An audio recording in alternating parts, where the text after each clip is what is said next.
want to welcome everybody. I won't repeat all the people that have been thanked by speakers before me, but I particularly want to call out our panelists, attendees here in the room, and USF students. We're delighted particularly to try to get more and more USF students, particularly undergraduate students, involved in these programs. So thanks very much for coming. So let me talk a little bit about the Gordian Knot. So Jim discussed it a little bit. I don't want to bang on it endlessly, but I think there is a little bit of a lesson to be learned there. Alexander the Great came upon it in 333 BC in the province of Phrygia while he was conducting operations against the empire of Darius the Great, the Persian Empire. It was presented to him as a knot that a guy had used to tie an ox cart to a temple. And he said, well, I'll just cut it. So he cut it. And the legend was that he who untied the Gordian Knot would rule Asia. So he died 10 years later, 323 BC. So I think there's actually, either the mythology or the history would say that he didn't actually accomplish his goal by cutting the knot rather than trying to untie the knot. Nonetheless, it's an interesting analogy for us. A little more recently and a little more acerbically, a famous American critic named H.L. Mencken once said, "Every complex problem has a solution that is clear, it's simple, and it's wrong." And that applies to many of the problems that we're going to talk about today. You know, particularly we in the United States seek straightforward solutions to problems. Sometimes we're right, sometimes we're wrong. We can often bring what appears to the rest of the world to be limitless resources to attack those problems. But we have found over the last few years, and I certainly found in my time at U.S. Central Command, that the laws of history operate even against the United States. So as we approach today's task and think about the problems that we confront, we need to do it with intellectual humility, and we need to be humble about it because these are deep, endemic problems that have been around, in some cases, for thousands of years.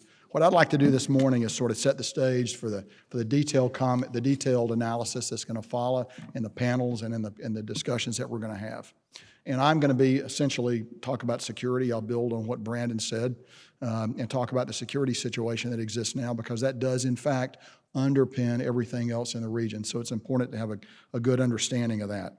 So it's been almost a year, as Brandon noted, since the attack of Hamas against Israel, which occurred in October of 2023. It's now the third week of September. Soon it'll be a year. The war continues. There's no end in sight. And I don't think there's any sign of an imminent ceasefire in this conflict. In fact, I'm pretty confident that on 7 October 2024, they're still going to be fighting in Gaza. And that's, of course, a terrible problem. It is also my view that I'm not optimistic about the hostages being released in Gaza either.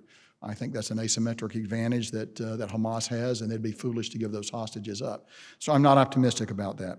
But the point I want to make to you is the struggle in Gaza, it's important, but it's not the central dynamic in the region.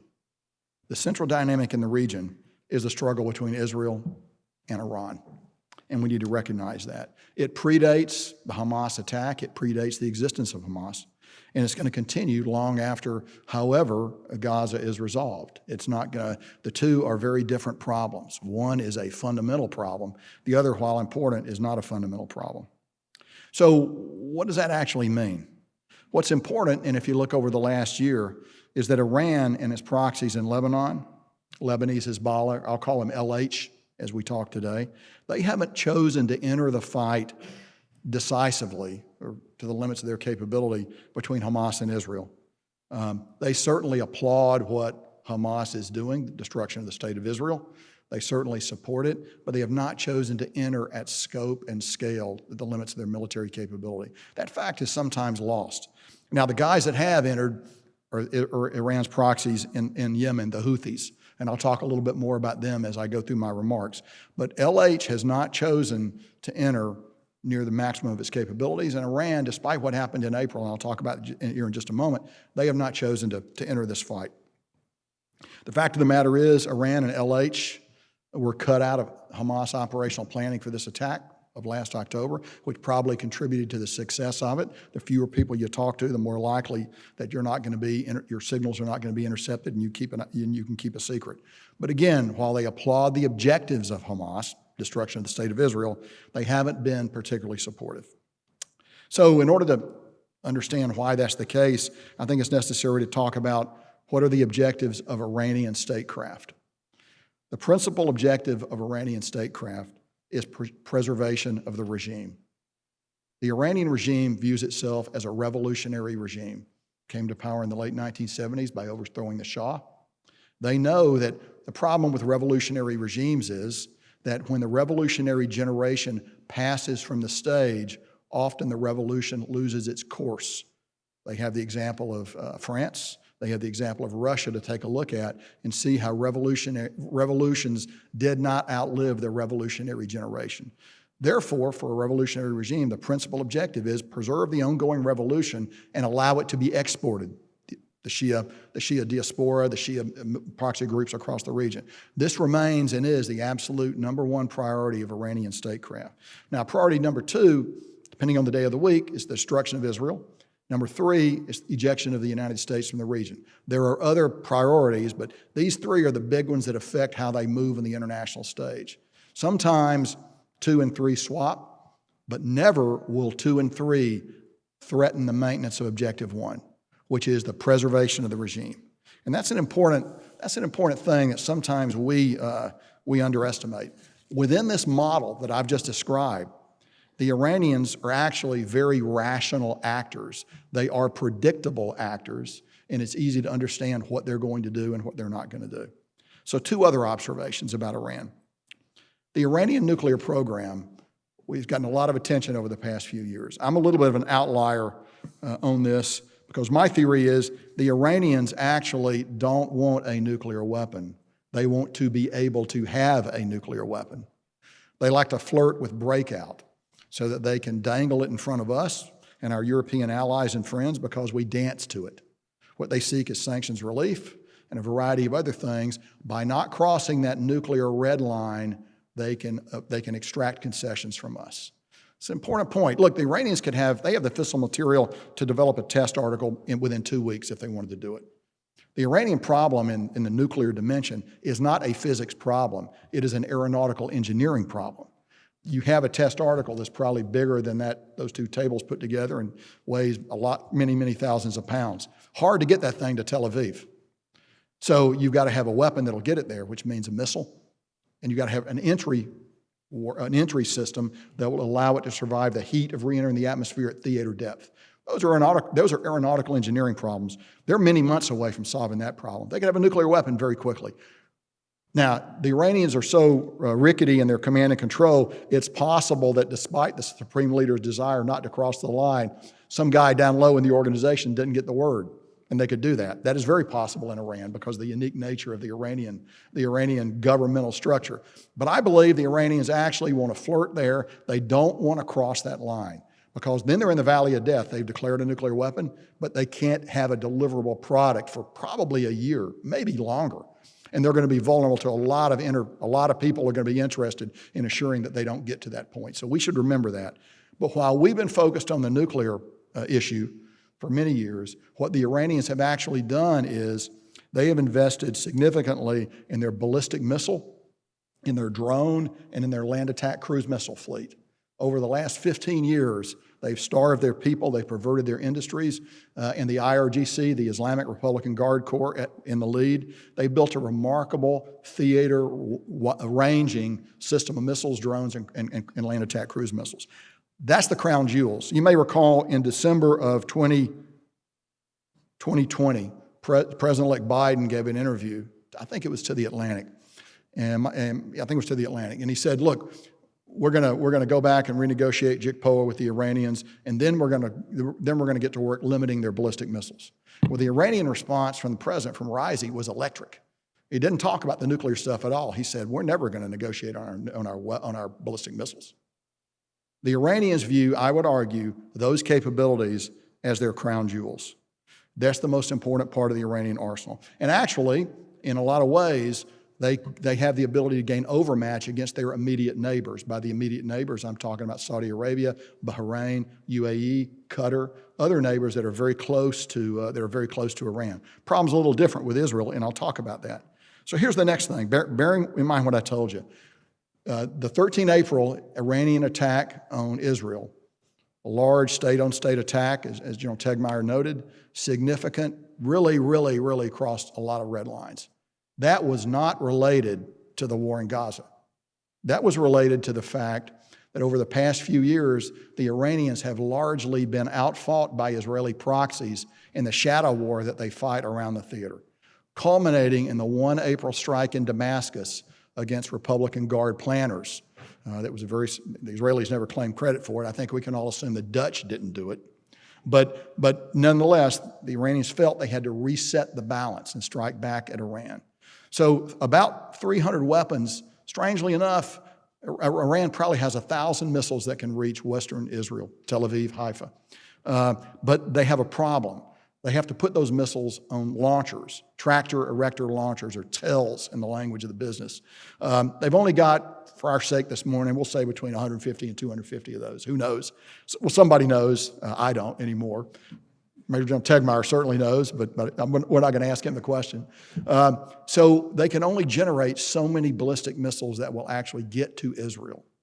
And that's a very low volley count to attack Israel because of the efficiency of their defense systems. Now, the Iranian template is actually a very good template. What you do is you lead with drones, you lead with cruise missiles to take out the radars, the acquisition radars and the fire control radars, so then the ballistic missile defense systems are useless. A ballistic missile defense missile that can't be guided is just a piece of iron sitting on a rail.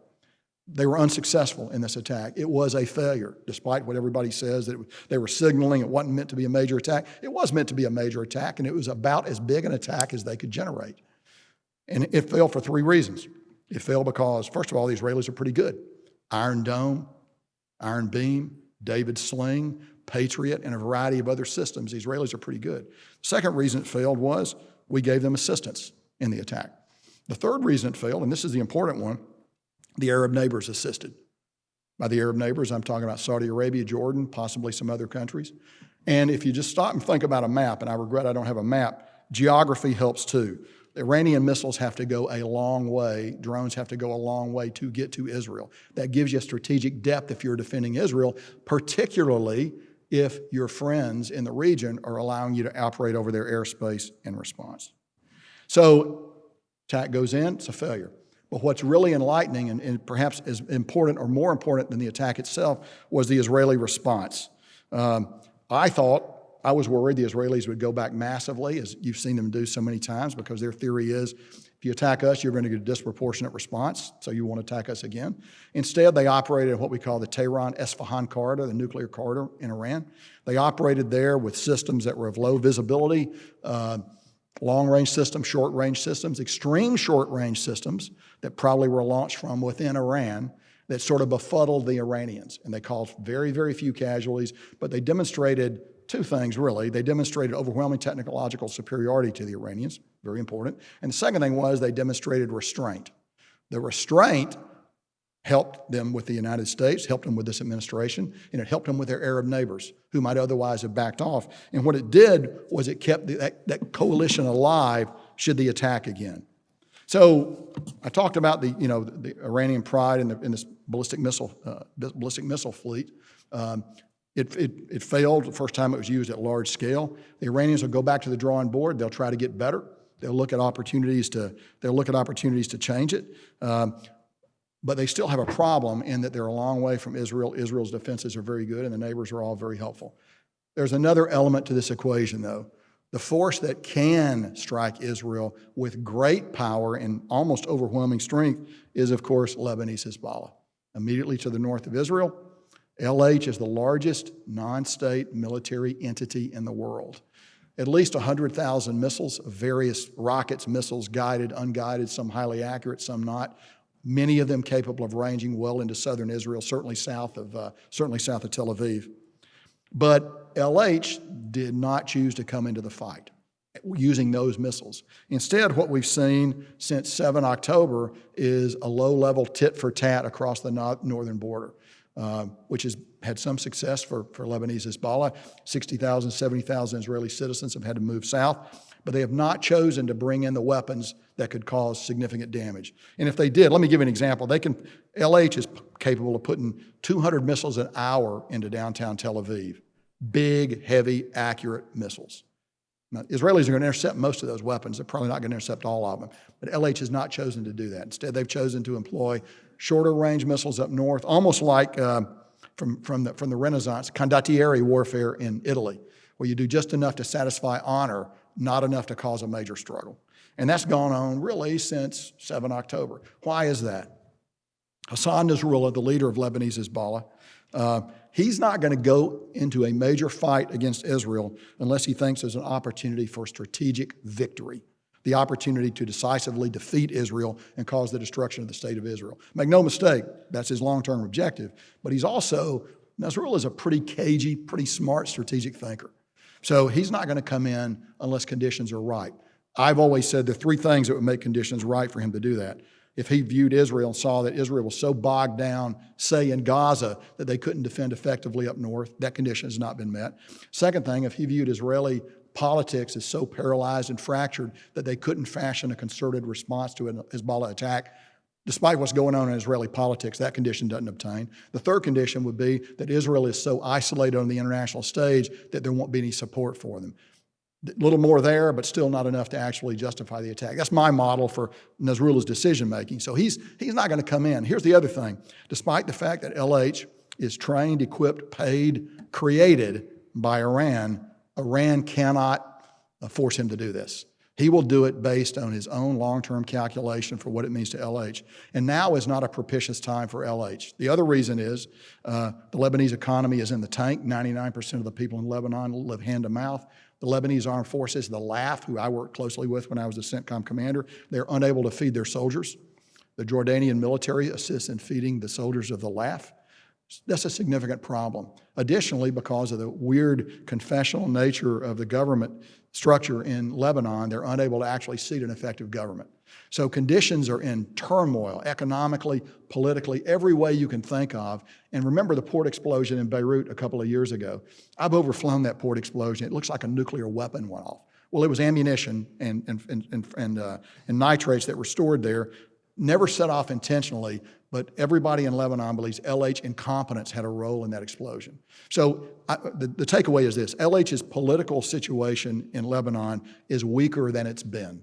And Nasrallah has to take that into account as he considers what he's going to do next. So this fight has continued. I think there's a greater chance, actually, of Israel going north into Lebanon than LH coming south. And you see it right now. Over the last week, the attack on pagers, the other systemic attacks that Israel's carrying out against very lethal LH capabilities in order to draw them down. I think what the internal pressure in Israel is, you got to push LH far enough north so they can't rocket your northern kibbutzes or the 60, 70, 80,000 people that have been evacuated south. So they're trying to demonstrate that to LH. We'll see if they're successful or not. It looks like the fighting's continued. There's no hint of a ground invasion, but I would tell you that the Israelis have invaded Lebanon before. They've been to Beirut before, and they're capable of doing it again. If they win in this time, it would be a bloody, ugly, messy war, but they have the capability to do that. So that's an interesting problem that we look at right now. And I think this is going to begin to show itself in the next days. This is not a question of weeks. This is a question of days. And we're going to know what's going to happen in Lebanon. So let me last talk a little bit about the Houthis. I said a little while ago, they're the true believers, very radicalized. They actually, of all the Shia proxy groups in the region and Iran itself, have been the most supportive of Hamas. They wanted to go all in. They staged a coup in Yemen in 2014, came to power, fought a bloody and successful war against the Saudis, fought a bloody and successful war against UAE in order to retain that fraction of the country that they still retain. Many of you are probably aware it is a human rights disaster. Hundreds of thousands of people are at starvation level subsistence there. A lot of problems in Yemen. But the one thing the Houthis do very well is they build weapons. Iran furnishes those weapons to them. The Houthis are actually really good aeronautical engineers. They'll take a weapon system, they'll make it better. They routinely shoot down our MQ-9 drones. Hard to do, but you can do it. And they bring down one about every 2 or 3 months. That's a significant success rate for guys that are really building these weapons as shade tree mechanics, but they're very good at it. So the Houthis are all in. They want to strike Israel. Their problem is Israel is a long way from Yemen. just like Iran is a long way from Yemen. So they can generate 1 or 2 missiles, maybe a drone every once in a while. It's not going to generally penetrate Israeli defenses. So you cast about for something else to do. What can you do? You can close the Bab el-Mandeb, as General Tegmeyer talked about earlier. You close the Bab el-Mandeb, you close the Suez Canal. You put enormous stress on global shipping, and they're very effective at doing that. For a lot of reasons, we have chosen not to challenge them there. And so the Houthis are actually prevailing in this conflict to this point. As Brandon noted, the only people making money here are the Chinese, who have cut a deal with the Houthis and the Russians to a smaller degree, and the Houthis aren't attacking Chinese shipping. They're attacking everybody else's. And directing merchant ships to sail through the Bab el-Mandeb is not a question for governments. It's a question for the insurance industry. So Lloyd's of London and other maritime insurance companies determine who's actually going to go through that. So where are we today as we begin this conference? We're on the war in Gaza is not close to ending. There's not going to be a ceasefire, certainly this month or next month. The possibility of a significant struggle up north is greater than it's ever been, and that could happen in the next day or two or week or two, particularly if LH attacks don't stop. It'll be interesting to see how Iran responds should that happen. Again, but the point I want to make is that Iran's options against Israel are limited. They don't have a lot that can effectively hit Israel unless they talk Lebanese Hezbollah into coming into the fight. But again, Lebanese Hezbollah will come into the fight based on their own self-interest, not based on need, certainly not based on what's going on in Gaza, and certainly not based on Iranian direction to do so. Hassan Nasrallah will make his own decision. I think this is the most dangerous period that in my professional life I've seen in the region. We're teetering on what could be a large theater of war. And if the Israelis go north into Lebanon, there will be effectively a large theater of war. So it's a very difficult, very dangerous time. So it's a great time to have this discussion. Peace does in fact seem very far away. But I'll close with this observation. In 1973, Israel was subjected to a surprise attack by Egypt and Syria and other Arab nations too. But I would argue that there was a political genius there, and that was Anwar Sadat, leader of Egypt at that time. He knew he had to fight Israel, and he wanted to get to a draw in a fight with Israel to reset the table to negotiate a peace agreement with Israel. He didn't get a draw. I think he got a loss plus is how I would characterize it. Most of his army cut off in the Sinai, but he did get to the east side of the Suez Canal and did surprise Israel, and they were back on their heels. But what came out of that war ultimately were the Israel-Egypt peace treaty, which in many ways is the bedrock of peace in the region to this day. What you had then, though, was you had enlightened Arab political leadership. You had a very capable U.S. Secretary of State, Henry Kissinger. And, of course, you had Israeli political leadership that was susceptible to new ideas at that time. So there was a way forward after 73, and it really did a lot to keep the region stable for a number of years. Didn't solve all the problems in the region. I don't want to say that, but it did end major conflict in the region for a significant period of time. The possibility could be here today. I would hope that as we talk about things that are problems in the region today, we'll begin to uncover some of those possibilities. Last thing I'll say is I do welcome questions. I look forward to that, and I'll take them here for a few minutes. But thanks very much. Thank you. First question. What will be the role of the U.S. Security Coordinator for Israel and Palestine Authority in the coming months? How has it changed since October 7, 2023? So the Israeli-Palestine Security Coordinator is a 3-star general, lives in Jerusalem, responsible for coordination between the Palestine Authority and particularly now in the West Bank and the State of Israel. There is an opportunity for that position to grow. I'll back up a second and just say candidly, I see no long-term solution here that doesn't involve a 2-state solution in the region. I mean, there's got to be some form of sovereignty for the Palestinians. I think to talk about going forward without accepting that is to say you're going to fight endlessly, you're going to fight forever. My friends in Israel, and I have many friends in Israel, mostly military, laugh at me when I say that. But I think you have to envision a solution where there's some form of Palestinian sovereignty. When that's the case, you have to consider what's going to happen in the West Bank. Probably going to have to be some changes in the West Bank as well. So I think that's a growth position. I think that you have to look at who's going to go in to Gaza when this ends. There has to be an end state. Hamas wants to fight forever. I don't think Israel actually wants to fight forever. Hamas has no program beyond destruction of the state of Israel. I think Israel is capable of accepting other strategic objectives. So Hamas can't be part of the solution, but other Arab entities can and must be part of the solution. That's going to mean, I would argue, some form of Arab troops on the ground, some form of Arab funding, and it needs to come from the region. The money and the troops are both there. All you need is the political will to actually implement them, and that office can have a role in that. Next question, which country in the region is best positioned to emerge as a leader of a coalition to counter Iran? Why? So I think Saudi Arabia is uniquely positioned to assume that role. First of all, their geography.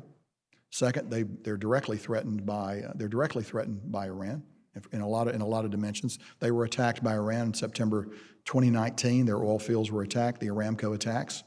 So I think Saudi Arabia has the resources, has the geographic position, and has the moral leadership across the region to actually assume that role. Until, as Brandon said, until 7 October, they were on a path of clear normalization with Israel. My opinion is that path is going to continue, regardless of what happens in Gaza, because if you're MBS, you know that the existential threat to Saudi Arabia is Iran, and so you have to make decisions with that in mind. I'm not saying that it's going to be a smooth path, but I think it's inevitable going forward. And Saudi Arabia is the natural country to accept that role. Next question. In November, after the U.S. election, what is the analysis on Iran attacking Israel or letting Lebanese Hezbollah increase attacks on U.S. facilities in the area? So, good question. We talked about Iran's options against Israel. I think Iran will probably continue to strike at Israel at a very low level. But the last time they went down this path, they got embarrassed. And when they tried to up the ante, the Iranian theory was, we'll escalate to de-escalate. It's actually a page from the Russian playbook. The problem is the Iranians aren't the Russians. They don't have nuclear capability. They actually don't hold that very high card that you have to be able to threaten if you want to escalate to de-escalate. So I think the Iranians will be very careful, and there'll be a couple different paths, depends on who wins the election. Next question, how can the U.S. and its allies tackle and improve their response to the threats and attacks on international shipping? So right now, if you envision the Bab el-Mandeb, it's at the southern end of the Red Sea. The Red Sea is a very narrow body of water that runs from the Suez Canal, southern tip of the Sinai Peninsula, all the way down. I spent a lot of time in the Red Sea. The Bab el-Mandeb is a very, very narrow strait to go through. Warships don't like to operate in there because warships are meant to operate in the middle of the ocean. Their radars don't work well over land, particularly our Aegis radars. And if somebody launches something against you, it's a very short range before you have to engage the missile. So it's not a great place for warships to operate. Having said that, warships are meant to be offensive in character, not defensive in character. We've chosen to employ our warships as catchers rather than pitchers. An aircraft carrier is designed to be a pitcher, not a catcher. And we've chosen to employ it as a catcher in the region. Sooner or later, a U.S. warship is going to be struck there. It's only a matter of time. And if you strike a 150,000-ton ship with a missile, sometimes you don't even know your ship was hit. You got to go walk around the ship, which can take an extended period of time to discover the damage. You hit a 9,000-ton destroyer with a missile, you're going to know, and there are going to be casualties, and then this conflict's going to go to an entirely different level. We have options. We have chosen not to employ those options against the Houthis. When might U.S. restraint of Israel be ill-advised for both our interests? So we've obviously agreed to defend Israel. We have a long-term relationship with Israel, an emotional relationship, as well as a relationship between states. But Israel's interests are not always the United States' interests. And I think any president needs to bear that in mind as you make decisions like this. No nation, whether it's Ukraine, whether it's Japan, whether it's any other nation, should be allowed. You can't give them a free hand to drag the United States into a war. And when you deal with problems like this, sometimes you do have to impose restraints. And I think we've tried to do that with varying degrees of success. At the same time, the unique nature of what's going on in Gaza has made it very hard for this president to impose restraints early. And if you don't do it early, it's hard to do it late, just as a practical diplomatic matter. Next question. One of the main challenges to a lasting peace is a perception in both Arab and Israeli eyes. It's the fear and anxiety that each side imbues on the other. Acknowledging it is an enormous issue. How should the international community address this? Well, so I go back to, again, what I think the first most pressing danger in the region is not that problem. It's Iran. We need to understand Iran's role in the region, what Iran does. They're the people that have actual ability to devastate nations in the region, to gain overmatch and attack their neighbors. So certainly a relationship between Arabs and Israel is very important. Solution of the Palestinian problem, and I've told you what my solution is going forward, a two-state solution. That's very important, but the actual maximalist danger is not that. The maximum danger, and it applies both to Israel and to Arab nations in the region, are the hegemonic ambitions of Iran. But let me just take a minute to sort of clarify that. Iran is not going away. Iran is an imperial state that's been around for thousands of years. We talked earlier about the Gordian Knot, happened in a province of Iran, Phrygia. Iran is going to be a hegemon in the region as long as the region exists. So when we talk about some dream of Iranians going away, that's just not going to happen.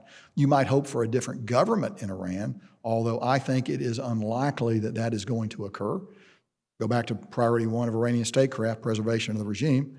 And I think it's very unlikely that this regime is going to allow anything to happen that's going to threaten its survival internally.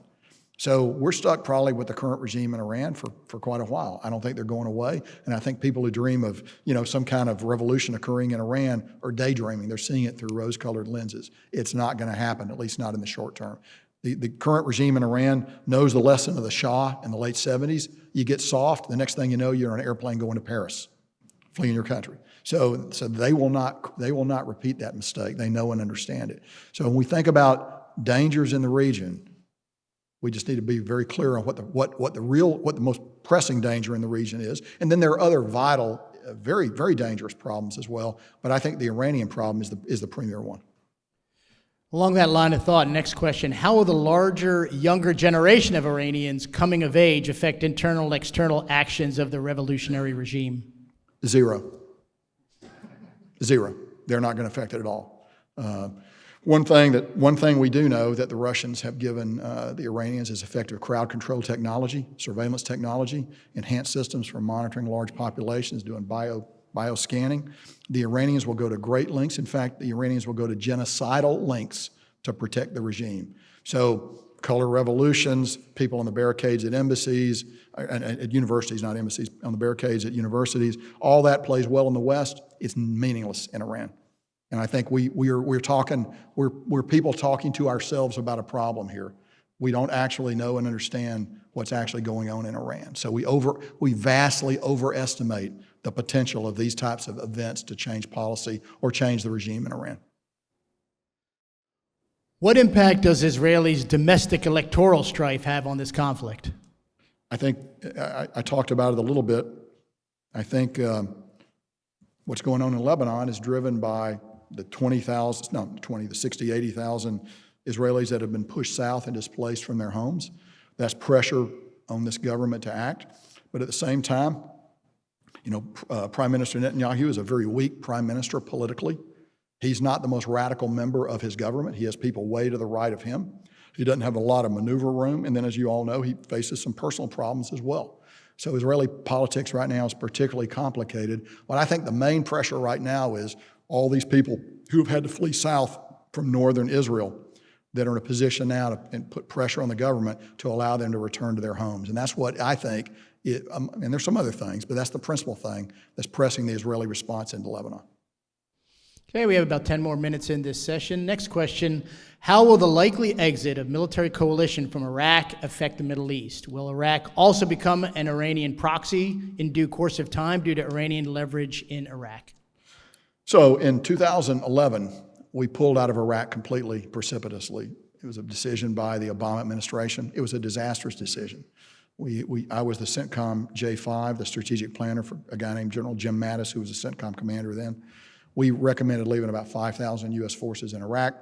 We ended up leaving 117 people in Iraq, military people in Iraq. As a result, ISIS came to power.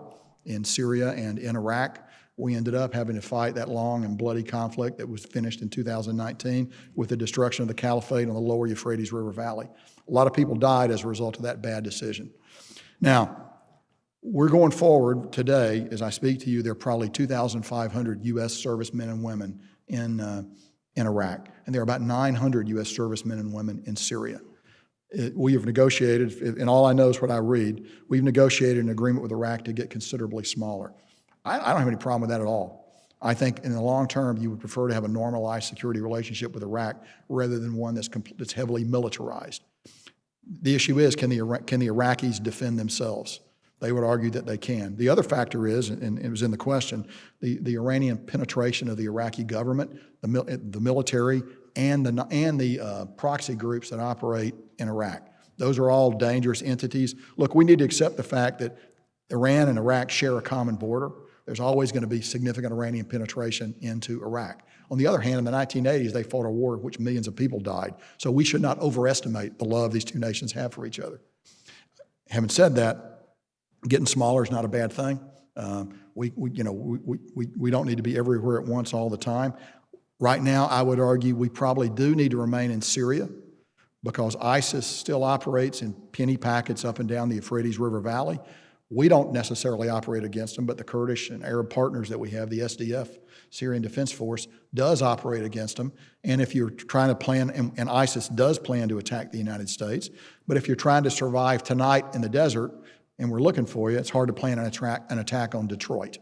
So there's advantages to doing that. We always said in the VEO fight, the violent extremist fight, the end solution that we sought was not a bloodless solution because there's never going to be a bloodless solution. These small things are going to go on forever. But you want to get to a point where local security forces are able to undertake these actions without significant U.S. support. There might be some U.S. support, but and so if that's our objective, we're getting there in Iraq, and I welcome that. We do need to keep forces in Syria, though, because for the reasons I've just outlined. Additionally, there are displaced persons camps in Syria that our partners sort of maintain. One of the poster child for that is the Al-Hol camp. Some of you may be familiar with it. 50,000 principally women and children that are there. Subsistence level existence, but they do exist. And that's a problem. If we left, I'm not certain what would happen to those people because Syria allows very limited UN and other international relief organization access into these camps. Additionally, there are prisons in eastern Syria, which about 10,000 hardened ISIS fighters are in those prisons, including 1,000 that we would characterize as very, very dangerous prisoners. If we leave, the SDF's going to come off these facilities because they're going to need to face the Turks up north. And so all these people are going to be injected back into the body politic. Probably not a good thing. There are compelling reasons to stay there. There are other reasons to stay there too, to thwart Iranian ambitions there, but those are what I would call lesser included reasons. The main reason is for the ones I've just enumerated. Shifting a bit, one lesson from Russia and Ukraine is the realistic possibility of tactical nuclear weapon use. Does this have any impact on a future Middle East conflict? So the only two nations in the Middle East have nuclear weapons. Israel has, and Pakistan has. Nobody else has nuclear weapons. Other nations talk about it. I think the odds of anybody using a tactical nuclear weapon in the Middle East are very low. I think the odds are higher with Pakistan, actually, not probably involving another Middle East nation, but involving their long-term adversary, India. Pakistan builds nuclear weapons at a great rate. The Israelis, we know, have a nuclear arsenal. I don't think they've declared it, but for our purposes, we can assume that it exists. I don't think Israel would use nuclear weapons unless it were a matter of state survival, and we're a long, long, long way from that situation occurring. I think there's more chance of a tactical nuclear weapon being used in Ukraine, not necessarily on the battlefield, but as a signal by Vladimir Putin to go back to escalate to de-escalate. If fortunes run against him, he may feel he needs to do that in order to reestablish himself in the fight. So I think certainly it's possible in Ukraine, far more, and again, not necessarily in Ukraine. It could be a demonstration shot on Russian soil. It could be something exo-atmosphere. It could be a variety of things. But I think it's far more likely in that environment than in the Middle East. What role does Turkey, a U.S. ally, play in countering Iran and establishing a possible peace in the Middle East? So Turkey is a member of NATO. We have an Article 5 relationship with Turkey, which means we've agreed to fight for them under certain conditions. So we need to recognize that when we talk about Turkey. Turkey has genuine security concerns about terrorist forces that operate in northern Iraq that have attacked Turkey. We've agreed with them and declared some of those forces to be terrorist organizations. At the same time, Turkey is, I would argue, and again, this is just my opinion, they're charting a course to the east. Erdogan has Islamicized the country. He's looking more to the east. They had some, and he has some reasons in his view for doing that. Difficult to get into some of the European organizations that Turkey has sought to get into. He sees an Ottoman path forward to them, and that means, I think, he will continue to work a relationship with Iran going forward. But it's not going to be. It's going to be a purely transactional relationship going forward. I don't think it's anything close to an alliance or anything like that. But again, I go back to where I began. Turkey is an ally of the United States. We base forces in Turkey. According to the New York Times, we store nuclear weapons in Turkey. So we have a long-term relationship with that country. So we watch it very closely. Time basically for one last question, Sure. sir. What do you think is the likelihood of a third intifada in the West Bank? I think it's very high. I think it's very high. I think it's very possible that could occur. I wouldn't argue against that. I think it's very likely. But again, I go back to the path forward. If you're trying to find a way out of this problem, you're going to have to do some things in the West Bank to make it habitable for Palestinians and for Palestinian Authority to actually exist there. Unless you want to fight forever. And I actually believe the only people that want to fight forever here is Hamas. Israel does not want to actually fight forever. They know the cost of doing that, what it will do to Israeli society. Hamas has no vision but death. But Israel will have to be flexible in a way that they have not always been up to this point if we're going to go forward. We're at the end of our time for our appearance, sir. Any final closing remarks? No, hey, look, I really enjoyed talking to you this morning. We got a great day here ahead of you today, some great panels. Please engage with them. I enjoyed the questions. They were great questions. We're in a dangerous time in the Middle East. I wish I could give you more optimistic news about it, but I'm not particularly optimistic about where we are right now. But we've been in bad places before, and good things have happened from that. So bear that in mind as we go through the day today. Thanks very much.